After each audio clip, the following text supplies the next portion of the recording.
Have you ever worked your way through a puzzle and at the end you're missing a piece or two? It does not feel very good. It's incomplete. I mean, how much time was wasted? Would you have even started that puzzle if you knew you couldn't complete it? This is exactly how OCD tricks us into thinking that if we do the compulsions, we'll solve the puzzle. We'll have that last little piece. When in reality, it's the opposite. By the end of this video, you'll learn why stopping those compulsions are so important and focusing on the treatment is the actual puzzle piece that you're missing. And I know there's one puzzle piece you're probably missing altogether. Stick around, I'll teach about that one. So imagine this, you're working on a complex puzzle, you've spent hours on it. You're so close to finishing. But like I said, there's that one piece that is missing. You search everywhere for it. You're getting more frustrated, you're feeling distress. Your brain goes into overdrive trying to problem solve this thing. It's distressing. I mean, that is what OCD does when it brings those intrusive thoughts your way, wants you to figure it out, do the compulsion. That's the missing piece. Once you do it, you'll be golden, man. It's such a lie. OCD is the master of trickery. It convinces us that if we just do that one thing, we'll feel better. So we perform compulsions, whether it's checking, washing, seeking reassurance. But here's the catch. These compulsions might give temporary relief, but they actually strengthen OCD in the long run, which is what we don't want. Think about this for yourself. Have you ever felt completely complete after doing a compulsion? Like,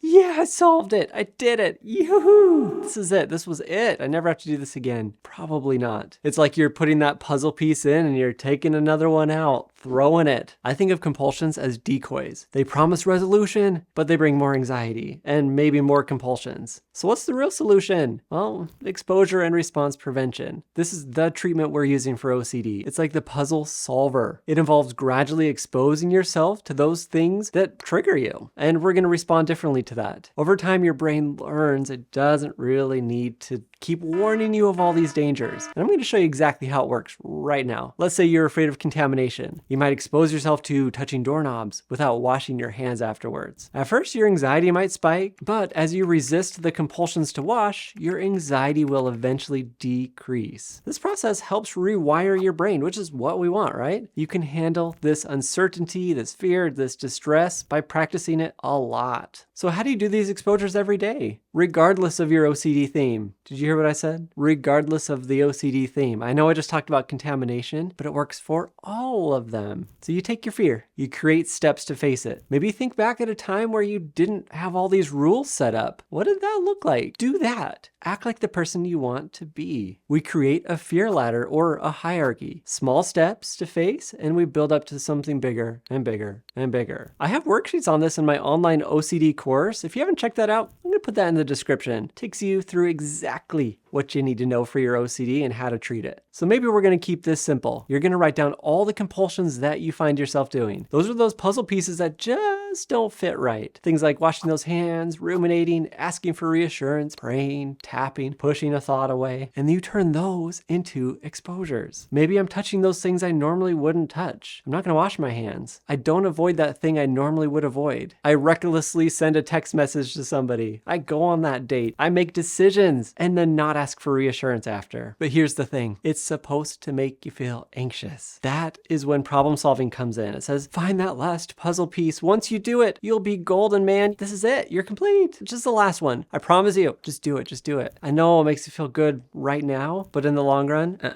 doesn't help. And this is what we are fighting against. We sit with the uncomfortableness, not doing that compulsion. And here's that puzzle piece that I was telling you about that you might be missing. It's the response. A lot of people do the exposures, but they're missing the response. Response is simply saying, I don't care. I don't care about this fear anymore that you just presented to me. Can I smile? Can I relax my body? Can I use phrases like, I don't know, maybe not, to show that I really do not care? And I'm living in the gray. OCD does not like to live in the gray. It wants you to know for sure. So you think about that. I am going to do an action and I'm going to use responses as if I don't care. I got to have all those little puzzle pieces in place. Of course you care. I mean, it wouldn't be a fear if you didn't care. But we're acting like you don't care. Maybe, maybe not, to me, is one of the better phrases. It's helping the brain just say, okay, fine, cool. Trying to make you feel anxious here. Why are you saying maybe, maybe not? I'm very annoyed by this. I'm gonna stop telling you that you're in danger because you don't seem to want to figure it out anymore. The key is consistency. It's like building a new habit. You got to do it over and over and over again. It's uncomfortable right now, but then it gets easier. You can actually complete the whole puzzle, but it's not through the compulsions. It takes time, patience. You can get better. There are some other puzzle pieces that can help you on your journey. And one of those is a video right here. Go check that out because I want you to have that whole picture, man. Thanks for watching. Stay strong, stay hopeful, keep pushing forward. And I'll see you in the next video. There's that one piss.